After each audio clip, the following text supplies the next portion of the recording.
السلام عليكم ورحمة الله وبركاته. معايا عربية فورد سكيب 4 سلندر 1.6 فيها مشكلة بسيطة، مس فاير. طيب، آه كله بيقول المس فاير سهل، اللي هو تفويت اشعال. يقول لك ممكن يكون اجنيشن كويل، ممكن يكون سبارك بلاج اللي هي شمعات الاحتراق او البوجيهات، او الانجكتور مش شغال، او فاكيوم ليك. ممكن كمان يكون مشكلة في الانجن نفسه، فالف وحش، الصبابات او الصمامات فيها مشكلة. ممكن يكون البيستم مخروم، بس ده هيطلع زيت طبعا، هيبقى في حاجة تانية. لكن هنا انا ما عنديش دخان وما عنديش اصوات في المحرك، والميس فاير الى حد ما ظاهر بوضوح جدا. فاسهل طريقة، مش هي دي طريقتي ولا ممكن تكون طريقة واحد تاني، الطريقة اللي تبقى سهلة على حسب امكانياتك وظروف شغلك وظروف الميس فاير، المشكلة نفسها شكلها ايه. فمفيش خطة واضحة او واحدة ان انت تدور على الميس فاير ازاي او تبدأ منين، بس ممكن نتكلم ان هي في خطوط عامة. اول حاجة انا عاوز اعرف انهي سلندر فيه الميس فاير، وايه طبيعة الميس فاير اللي عندي. هل هو ميس فاير ديد ميس فاير، يعني ميت، يعني السلندر ميت خالص ما بيديش باور، ولا قليل نص نص. فممكن بطريقه بسيطه تبص على الموتور بره زي ما هنبص دلوقتي، وتبص على الشكمان وتشم الريحه على الاقل تاخد فكره. واقول لكم ملحوظه على موضوع ريحه العادم، خلوا بالكم منها، ما تخليش ريحه العادم تخمك. هطلع بره انا دلوقتي انا قدام الموتور، واضح ان في مس فاير جامد اهو، الموتور بيرعش. هرجع ورا في العادم واشم الريحه، واقول لكم ملحوظه عاوزكم تخلوا بالكم منها جدا.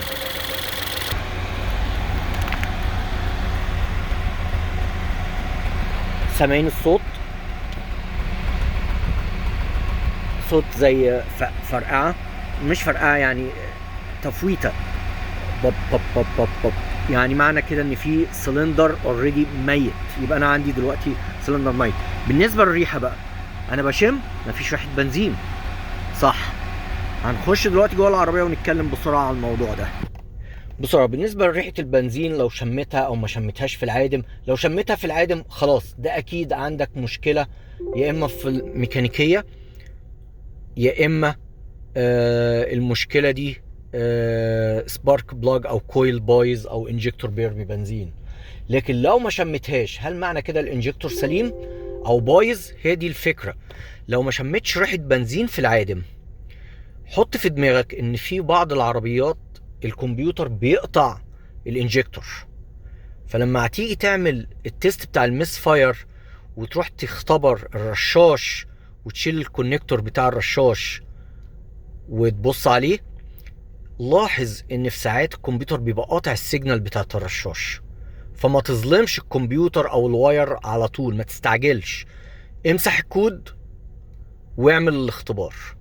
لو السيجنال جت وراحت، اعرف ان النظام بتاع الكمبيوتر ده لو حس ان في مس فاير هيقطع الانجكتور عشان يحافظ على الكاتاليتيك. هو ده، دي النقطة المهمة. ما تخليش لما تختبرش الرشاش والتشيك انجن منورة، امسح التشيك انجن ودور العربية وبص على الرشاش. لو السيجنال جت وشوية وراحت، اعرف ان عشان الكمبيوتر حس بالمس فاير فقطع الرشاش، السيجنال بتاعت الرشاش. دي النقطة المهمة اللي انا عاوز اكلمكم، كنت عاوز اوضحها. ارجع للموضوع بتاع العربية. فانا دلوقتي هبص انا عرفت النوع بتاع المس فاير، سلندر ميت ما بيقولش حاجة، يبقى عندي ممكن يكون رشاش وحش، صح؟ ممكن يكون عندي مشكلة في الموتور، ممكن يكون عندي مشكلة في السبارك بلاج، في مشكلة في الكويل، سلك مقطوع طبعا وارد. ممكن حاجة تانية، ممكن يكون في مشكلة في الجير بتاع التايمنج، الكام كرانك شافت في ساعات لو حصل فيه سن اتكسر يعمل المشكلة دي. بس دي بقى مشكلة بعيدة ولما تلاقي كل الحاجات اللي انت لازم نبص عليها في الاخر خالص. وفي الاخر خالص زي اي كتاب ما بيقول لك كمبيوتر، اوعى تبتدي بالكمبيوتر، الكمبيوتر ده اخر حاجه. طيب هبص على الكود دلوقتي. انا عندي العربيه هي 1.6 2015. اشوف كل الاكواد. احسن حاجه وانت بتبص على كل الاكواد، يعني لما تيجي تعمل تيست اقرا كل الاكواد مره واحده.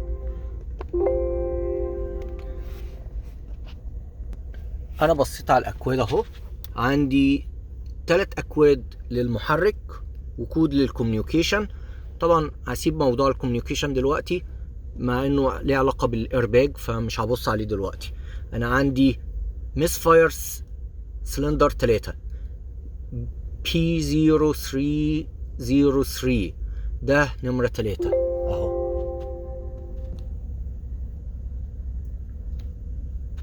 ماشي، ده نمرة 3. طيب احنا عاوزين في كود تاني 316 اهو. بيقول ان الكمبيوتر بيحس ان في مس فاير في اول ما تبتدي تشغل العربيه عند ال1000 ار بي ام. في ال1000 ار بي ام اللي واضح من عندي من الكودين دول بيقولوا لي ان انا عندي سنجل ميس فاير، يعني سلندر واحد، اسطوانه واحده هي اللي فيها الميس فاير. ده مفيش مشاكل، يبقى ده كويس جدا سهل. لكن عندي كود تاني 171 اللي هو سيستم تو لين بانك 1. طيب سيستم تو لين بانك 1 اي ميس فاير يا جماعه، سواء ريتش سواء مش ريتش او لين، ده ميس فاير بيقولوا عليه لين. يعني الاوتو سنسور بيقرا كميه هواء كتير، يا اما ان اكيد اللي حاصل اكيد مفيش حريق. طالما عندي ميس فاير ديد ولين كود يبقى اكيد ما عنديش حريق خالص. اللي بيسبب لي عدم الحريق يا اما مفيش بنزين للسلندر ده، يا اما مفيش شراره.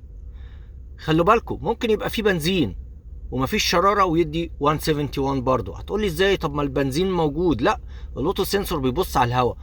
طالما مفيش حريق والبنزين مخلوط بالهواء، الاوتو سنسور ما بيبصش للبنزين خالص، للهيدروكربون يعني، بياخد باله بس من الهواء، بيقيس الهواء بس.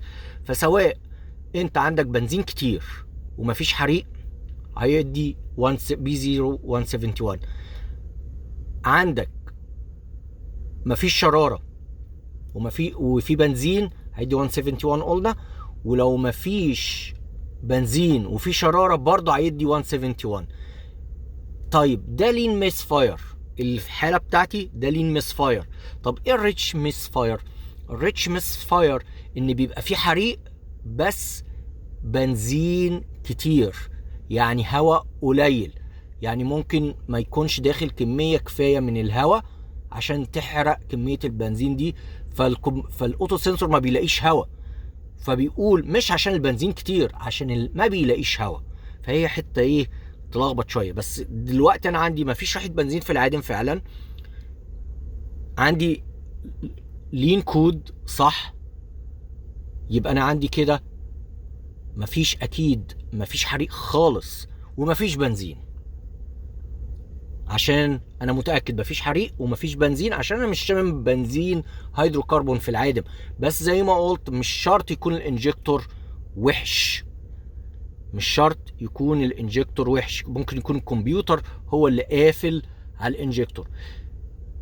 لكن لو في عيب ميكانيكي يا جماعه هشم ريحه بنزين، لان هيبقى في حريق جزئي. لو في عيب ميكانيكي ممكن يعمل لي حريق جزئي، الا لو في بقى كسر في الموتور، دي حاجه تانية. فدلوقتي انا هضطر اعمل ايه دلوقتي؟ هل ابص على السبارك؟ لا. هل ابص على السيجنال بتاعت الانجكتور؟ لا. همسح الكود واعمل انجكتور تيست. العربيه دي دايركت انجكتور، والدايركت انجكتور في ساعات الانجكتور بتاعها بيبقى حساس شويه للبنزين في عربيات كتير، فممكن يبوظ بسرعه. الحاله دلوقتي اللي عندي بتقول لي بص واعمل اختبار على الانجكتور الاول قبل ما اشوف الكويل وقبل ما اشوف اي حاجه. ده من وجهه نظري ومن امكانيات الكمبيوتر اللي معايا ومن الموقف اللي انا فيه. هو سهل ممكن اشوف الشراره، بس انا متاكد ان مفيش حريق خالص. يعني ممكن يكون البنزين قاطع، مفيش بنزين، البنزين قاطع وفي شراره، وممكن تكون الشراره قاطعه والكمبيوتر قاطع الانجكتور. يبقى الاحسن اعمل ايه؟ عشان ما اقعدش في الموال ده، اقوم جاي ماسح الكود، وبعد ما امسح الكود اخش اعمل الانجكتور على التيست على الانجكتور. وهنشوف دلوقتي هنعمل التيست ازاي عن طريق الاي دي اس. بس نمسح الكود قبل ما نعمل اي حاجه. انا مسحت الكود اهو، عندي البي سي ام بس. طبعا مش هدور العربيه في التيست ده، فكده لو الكمبيوتر قطع الانجكتور مش هيقطع الانجكتور، والانجكتور هيشتغل والتيست هيمشي. اروح على الفيول سيستم تيست لو سايت ده. بختبر البامب بتاعتي، بس انا مش محتاج اختبر البامب بتاعتي، ده ميس فاير زي ما قلنا، ده سلندر واحد الميس فاير، مش كذا سلندر عشان ابص على البنزين وابص على البريشر بتاعه. لكن لو مالتي ميس فاير يعني كذا سلندر ميس فاير، لازم ابص على البنزين والبريشر والاير وكل الكلام ده. انا مش محتاج لان سلندر واحد بس. بص على هاي سيستم. اوكي، ده الغرض من التيست، وبيقول ايه الغرض منه وايه اللي بيستعمله. الكرانك سنسور والكام سنسور والفيول ريل بريشر سنسور بتاع الهاي بريشر، وعندي الهاي بريشر فيول ريل. دي المكونات بتاعت السيستم. وبيقول لك هنا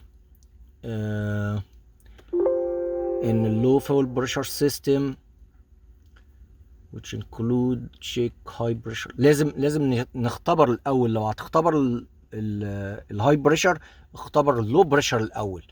غلط ان احنا نعمل اي تيست على الهاي بريشر سايد ومش عامل انا تيست على اللو سايد، لان احنا عارفين ان العربيه دي فيها الدايركت انجكشن، فيها 2 بامب، واحده هاي بريشر اللي هي ناحيه الموتور، وواحده لو بريشر اللي هي في التانك.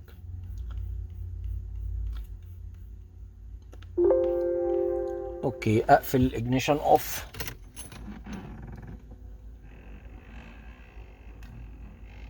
كي اون، انجن اوف.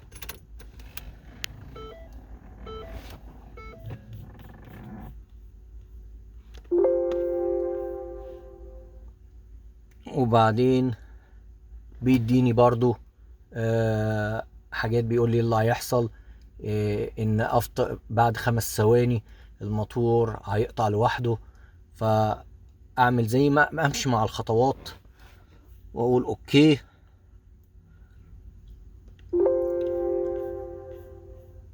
ده الموتور هيدور لوحده يا جماعه.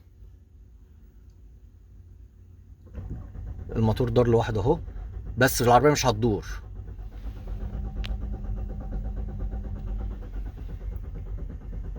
لمده قطع. اقفل الكي اون، ستارت انجن. اوكي شايفين؟ ايه رايكم يا جماعه؟ الانجكتور نمره 3 ايه؟ قاطع، مفيش بريشر. توقع كويس، لان انا عارف ان الانجكتور 3 كده هيبقى قاطع. مفيش ريحه بنزين. ماشي. ديت سلندر. هل محتاج اعمل كومبريشن تيست؟ مفيش داعي. هل محتاج اعمل ابص على الكام سنسور والكرانك سنسور؟ ما اظنش، لان مش شامم ريحه بنزين. يبقى فعلا الانجكتور ده مش قاطع كهرباء، الانجكتور ده مسدود. يبقى لازم اغير الانجكتور بتاع العربيه دي. وزي شايفين هنا الانجكتور 2 واطي شويه، الانجكتور 1 واطي شويه، 4 عالي. العربيه دي، واقول لكم ليه 4 عالي. العربيه دي 1 3 4 2.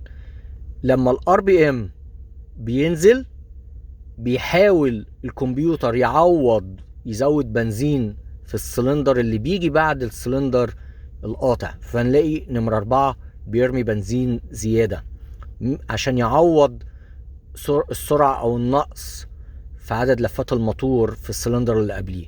فكده ما اقولش ان الانجكتورات دي بايظة او ده بيرمي كتير، ما اقولش الكلام ده. كل الفكرة ان انا بعد ما اغير الانجكتور ده اعمل التست ده تاني واتأكد ان هم كلهم لازم يبقوا قريبين لبعض. يعني هنا الانجكتور 4 شايف مدي عالي اعلى من دول، لان هو حس ان مفيش بنزين هنا، فطبيعي الكمبيوتر هيزود كمية البنزين اللي في السلندر اللي بعديها عشان يظبط الار بي ام ده لو الموتور داير. ماشي كده، يبقى انا عاوز اغير انجكتور. هتقول لي ابص على الكهرباء بتاعته، لا، لان لو الكود عندي مفيش كود كهرباء في الدايره بتاعت الانجكتور. الانجكتور بيفتح ويقفل كهرباء لكن مسدود، هو ده العيب.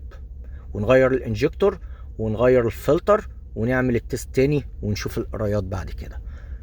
ونشوفكم تاني ان شاء الله في فيديو جديد، ويا رب تكونوا استفدتوا حاجه او معلومه ما جديدا من الفيديو ده. السلام عليكم ورحمه الله وبركاته.